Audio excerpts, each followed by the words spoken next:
Put a smile on your face when you're moving from place to place. Good morning, good morning, morning, good morning, morning. Good morning and welcome back to Youth Wednesdays on the Tobago Updates morning show. You're viewing us here live in Portmore, Scarborough, Tobago. This morning we want to continue the budgetary conversations coming out from Monday.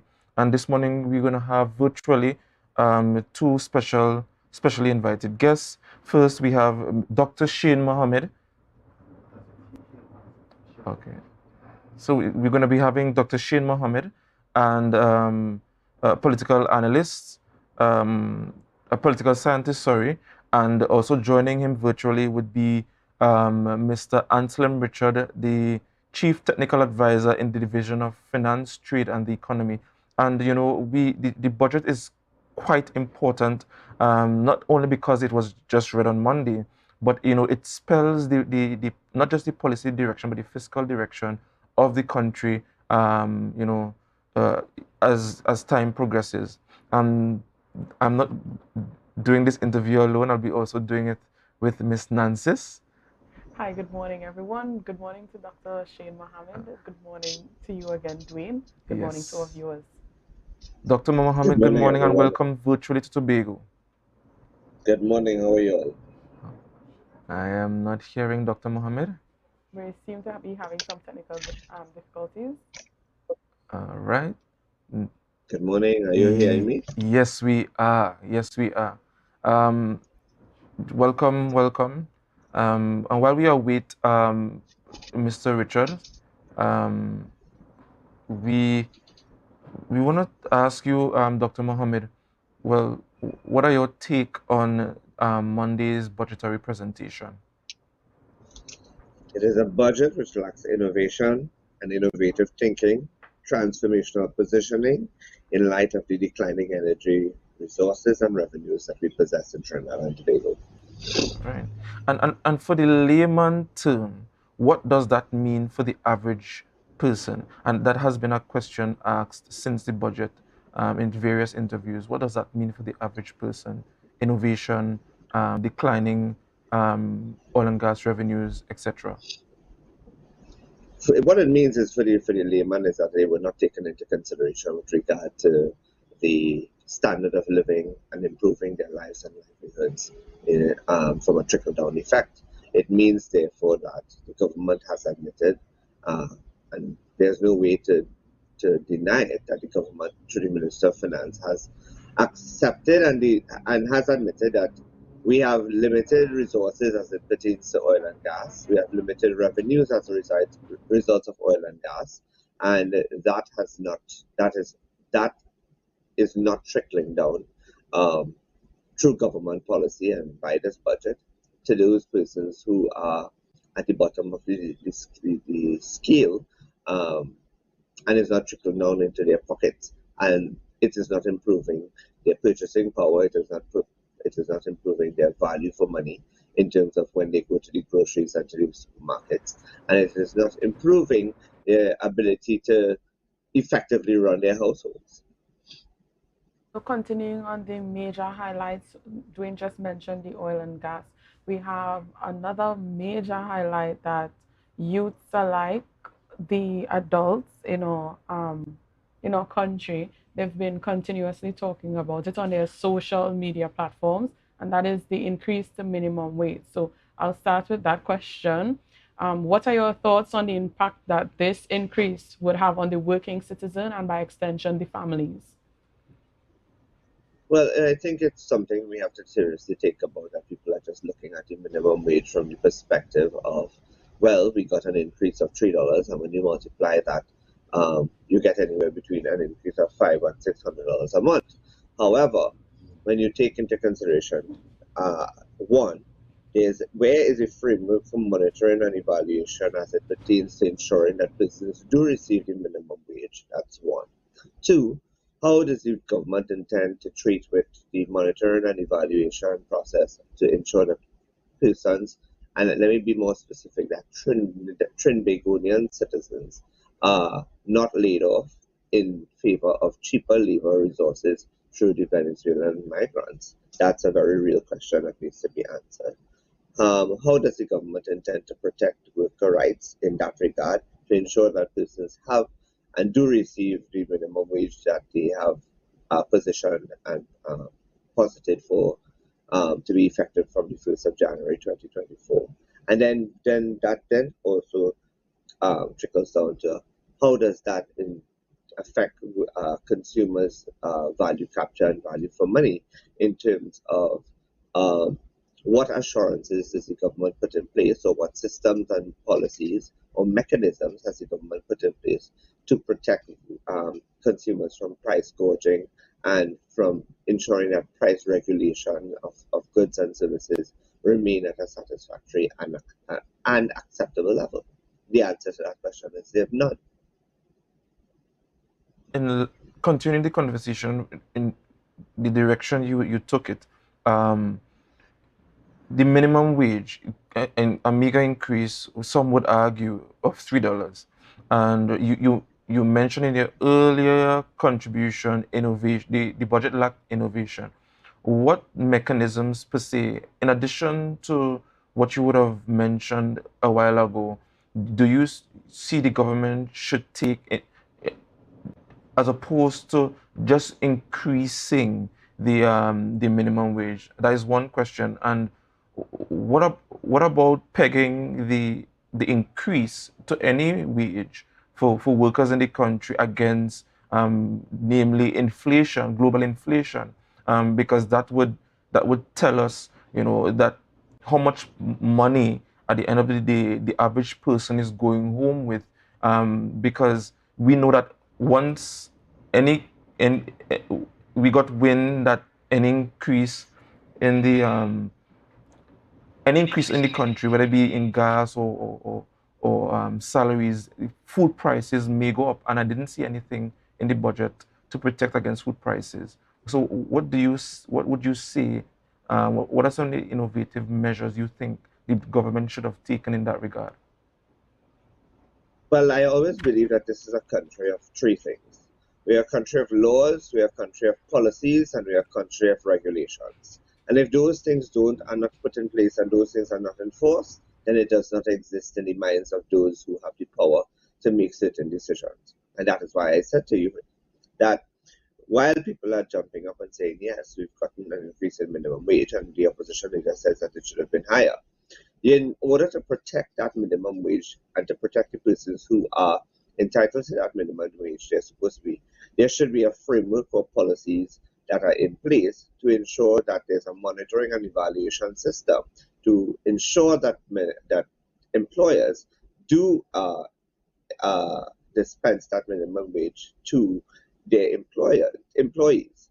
But there's also a discussion on the ground where employers are saying, well, we could find a way to circumvent this minimum wage by employing less Trinbagonians and employing more foreigners, which are the Venezuelan workforce and the Venezuelan migrants, because they will accept a lower work minimum, a lower wage system, and work just as harder. What I'm saying is that there's no system in place to protect the Trinbagonian employees from that disadvantage, and there's no monitoring and evaluation process put in place and a framework in place to ensure that employers do adhere to the policy of minimum wage to Trinbagonian citizens first and foremost, and that is a protection of worker rights. Now, somebody going to come and tell me, well, they have the reprieve of industrial relations through the Industrial Relations Court, and they have reprieve through unions and all that. No. We need to make sure that there's some system in place to protect worker rights as it pertains to minimum wage, to ensure that they're getting minimum wage and that their NIS is getting paid. That's one. Two, the other issue is there's no system in place to protect consumers in light of the rise in minimum wage from prices of commodities, be it goods, services, be it food at fast food outlets and that sort of thing, going up. to protect them from that automatic. Once we have to pay more, it means that once we have to pay increase wages, it means that the cost of food has to go up as well. There's no framework in place to protect persons from price gouging and from exorbitant prices. There's an entity, but the entity is not empowered effectively to ensure that price regulation and price regulatory measures are put in place effectively to protect consumers. The point I was trying to raise earlier in my question, because yes, on one hand you increase the wage, the minimum wage, and as you rightfully said, how does it translate? How are you are there mechanisms in place, policies in place? And the fear is that prices are going to go up because the average business owner or the people in the private sector will increase their prices to match the expenses output to accommodate this new minimum wage even. So I am not certain if the minister in hindsight would have put any mechanism in place, but certainly didn't come out in the budget. Well, I heard him mention that there should be protective measures in place. We have the union that advocates for us at times, right? So earlier on, before the budget was read, it was mentioned that the minimum wage should actually be increased to $30 instead of the $20.50 that was presented in the budget yesterday. So I'm asking you, do you think it's a fair compromise that they increase it to $20.50 and not the $30 that was asked for? Because it was also mentioned that 30 is what is needed by a citizen in Trinidad and Tobago to actually live. So I'm asking you, is it a fair compromise that it was raised to $20.50 instead of the suggested $30 by the trade union? Fair compromise at this stage of the game, if it is that we are not making the right revenues and we're not generating revenues in different sectors, and we're not diversifying the economy to ensure that we maintain a revenue generating or a sustainable economy. That's the first thing.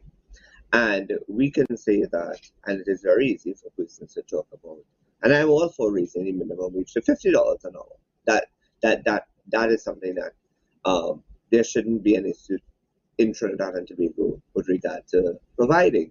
However, as I will state again, you could raise it from $20 from $17.50 to $20.50 to $30.50 to $40.50 to $60.50 to $70.50 to $100 an hour. But if you don't have the frameworks and mechanisms to monitor and to evaluate entities, businesses to ensure that they are paying what they are supposed to pay to workers, then you have one problem. If that framework is not in place, and you have persons and businesses that are going to find alternative means of employment and employees so existing in Trinidad and Tobago, there is an alternative workforce where cheaper labor is possible, and people are going to actively go in that direction, right? There's nothing in place to protect Trinbagonian workers from getting laid off, to ensure that they don't simply say, well, we're going to do a cost-cutting exercise. And part of that cost-cutting exercise is that we're going to be downsizing our labor force. When in truth and in fact, they're not downsizing their labor force, but they are more or less shifting the labor force from Trinbagonians to Venezuelans. That's something that I have actively heard from business persons that are saying, well, we have this as an option. Now, the other thing is, you don't have anything to protect the wages except for reprieving the industrial court. And that we all know that the judicial system is a long drawn out process.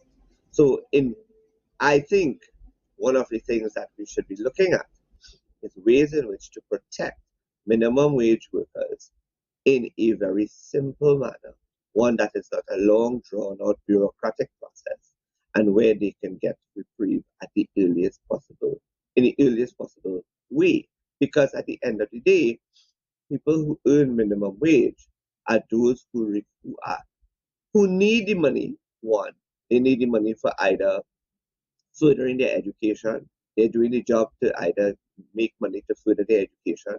They're making the money to support their households, to manage their households, to send their children to school, to make ends meet, to put food on the table. They're making money, they're minimum wage earners because they are that's the only opportunity to earn money in some instances, right? So they're the most vulnerable in the society, Certainly, right? certainly.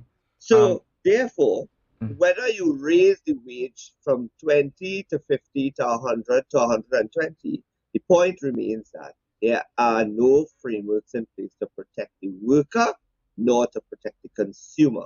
And I don't think that those who have been advocating for the increase in minimum wage took into consideration what I would call the it didn't take into consideration the fine print of this whole understood. thing. So finally, quickly, we are out of time. Tobago, the budgetary allocation for Tobago. We see, yes, they increased it for the expenditure, recurrent expenditure, but we saw $40 million decrease from last year. And I looked at the trends from 2015 till 2020, and the highest points of allocation with 2015 and 2016 respectively. But after that, there was a significant downward trend. Do you think that looking at the allocations for the recurrent the development expenditure is an indication from the government that they are not prioritizing Tobago's development? Rise into Tobago's development. That's another statement. I listened to the minority councillor, and she's very much talking about prudent management. And I want to talk about what about prudent mismanagement. And she talked about this new administration um, has a golden opportunity to ensure that they make little do a lot with a little. Now that's not impossible. That we have had two prime ministers in this country that has said that one of their ways of getting things done in terms of growth and development in Trinidad and Tobago is by doing a lot with little.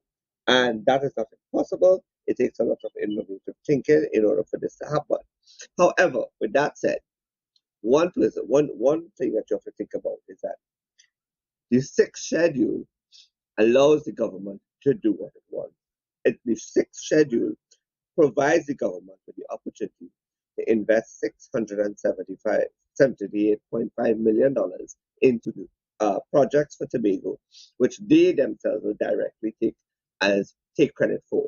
And with regard to your reference to 2015, 2016, what was happening in 2015, 2016? They had just come out of an election, and therefore they had to prove themselves to the people that they were getting, that they had interests of Tobago at heart. So that's the sixth schedule is actually the political struggle between the central government and the THA, and the wrestle for the two Tobago seats, which are critical to forming government. But furthermore, the government is on an onward trajectory, directly battling for control of the THA by any means in the run up to 2025, 2026. So, that is why the minority council will say that the sixth schedule provides for all of these different projects at the $678 million. However, what she fails to understand is that also, which I took note, is that she talked about in works and infrastructure and contractors not getting jobs and losing opportunity, and she used a very critical word. Indigenous contractors are losing opportunity, but the secretary for Mr. infrastructure. Mohammed, I really wish this Hold interview. on, give me a second. Hold on. Give me 1 second on this one. I We want to have make a about two point here minutes. about Please, a the minute, new a minute. administration. The new administration Mm. is entitled and has the prerogative to review prudent spending of the former administration, where where possible to recover funds and to redirect its monies, and that is the prerogative of this administration. But what I think is very blatant is that the 4.36, and given that recurrent expenditure takes up the majority of that money, it is a chokehold on Tobago's development and a part of the vision of the THA. All Right. right. So we definitely see the need to have Mr. Mohammed come back again to continue this review of the budget that we had Yes, reviewed certainly. yesterday. All right. So thank you, Dr. Mohammed, for being with us this morning. Thank you, viewers, for joining. For those of you joining, this is Dr. Shane Mohammed giving us the highlights on the budget that was reviewed by Finance Minister Colin Inboot. So before we go, we want to just encourage you to share the live, share the live, share the live, and stay tuned for GMT, Good Morning Tobago, right after our last interview that will be done by Kaylee, telling us a little bit about our Soca Titans. Thank you.